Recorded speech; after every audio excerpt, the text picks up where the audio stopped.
hati-hati menjadikan mujizat, sadar atau tidak, sengaja atau tidak.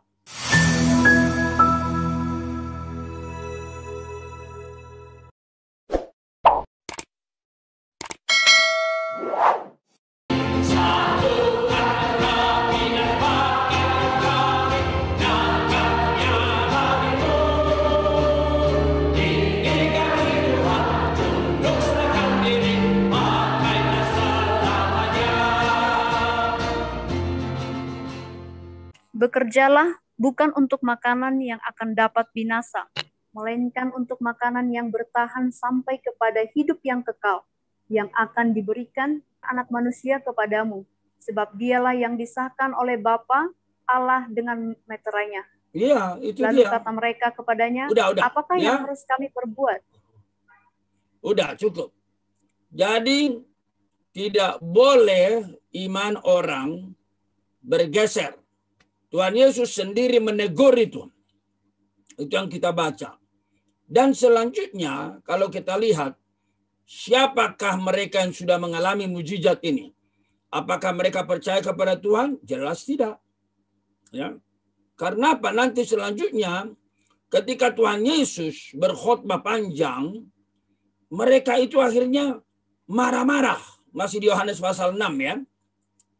Ya, tolong dibaca oleh Bang Salomo ya.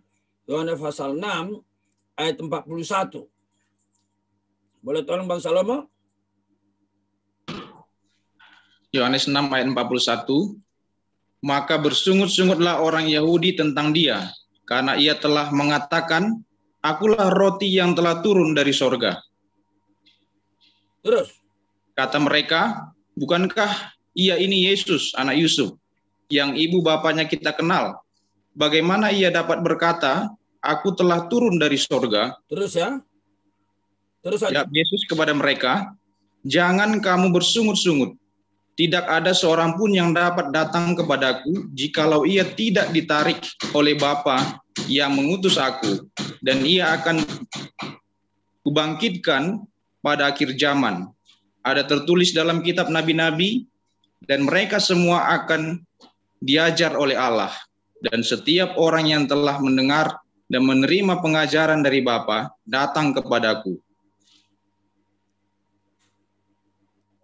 Hal itu tidak berarti bahwa ada orang yang telah melihat Bapa, hanya dia yang datang dari Allah. Dialah yang telah melihat Bapa.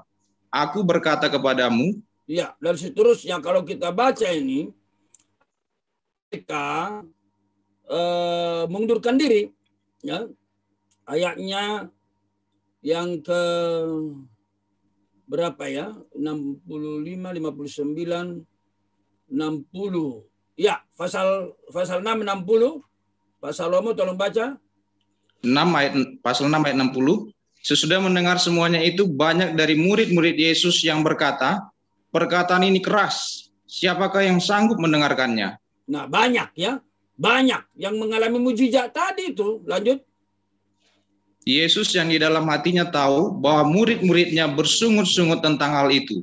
Berkata kepada mereka, adakah perkataan itu menggoncangkan imanmu? Nah, itu dia.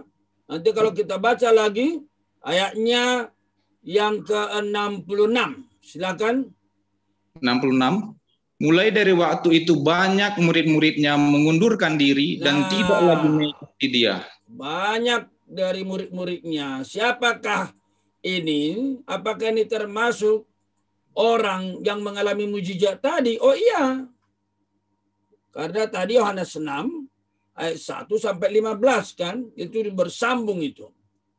Mulai dari waktu itu banyak mengundurkan diri. Ya, yang sudah menikmati mujizat itu. Mengundurkan diri. Nah, lihat ini. Itu sebabnya, ya, saudara-saudaraku yang terkasih, hati-hati menjadikan mujizat, sadar atau tidak, sengaja atau tidak. Tidak boleh mujizat itu dijadikan tujuan. Setidaknya kalau kita belajar dari Injil Yohanes. Dan harus diwaspadai, motivasi jemaat datang bukan lagi kepada Yesus, tapi kepada mujizatnya. Begitu. Dan setelah mereka mengundurkan diri, apa yang terjadi kemudian? Ini yang sedih. Ini yang sedih. Ya. Mari kita baca, boleh kembali minta siapa? Arlina membaca ya, kisah penyaliban Yesus. Yesus dihukum mati, Yohanes pasal 18 ayat 38b. Silakan. Sesudah mengatakan demikian, keluarlah Pilatus lagi mendapatkan orang-orang Yahudi dan berkata kepada mereka, "Aku tidak mendapati kesalahan apapun padanya. Tetapi pada kamu ada kebiasaan bahwa pada Paskah aku membebaskan seorang bagimu. Maukah kamu supaya aku membebaskan raja orang Yahudi bagimu?" Mereka berteriak pula, "Jangan dia, melainkan Barnabas." Barabas adalah seorang penyamun. Itu dia. Lalu mereka pilih Barabas. Lalu Yesus gimana? Disalibkan. Coba ini. Udah jelas-jelas Pilatus berkata, "Aku tidak mendapati kesalahan apapun padanya." Jadi memang sebagaimana saya singgung pada video yang lalu, memang Pilatus sudah diperingatkan oleh istrinya, jangan mengganggu orang benar itu. Udah diperingatkan. Ya, itu sebabnya dikatakan di sini tegaskan, aku ya tidak mendapatkan kesalahan. Aku tidak mendapati kesalahan apapun padanya. Nah, apalagi udah beres dong. Oh enggak beres. Maka sesudah dikatakan demikian, saya kira ini strategi cerdas dari Pilatus. Inilah disuruh memilih antara salah satu dari dua. Tapi bukan sama kualitasnya. Beda banget. Yang satu baik, yang satu jahat. Yang satu sangat menguntungkan hidup mereka dengan mujizat-mujizatnya. Yang satu merugikan dengan rampasan-rampasannya. Maka disuruh pilih. Maka kamu supaya aku membebaskan raja orang Yahudi ini. Sengaja dipancing ini. Maukah engkau? Tapi dikatakan apa? Mereka berteriak, "Jangan dia." Ini dia. Arlina. Siapa yang mengatakan ini, Arlina? Orang banyak kan? Ya Pak, orang banyak. Orang banyak ini termasuk enggak yang mengalami mujizat itu? Termasuk Pak. Termasuk. Ya. Termasuk.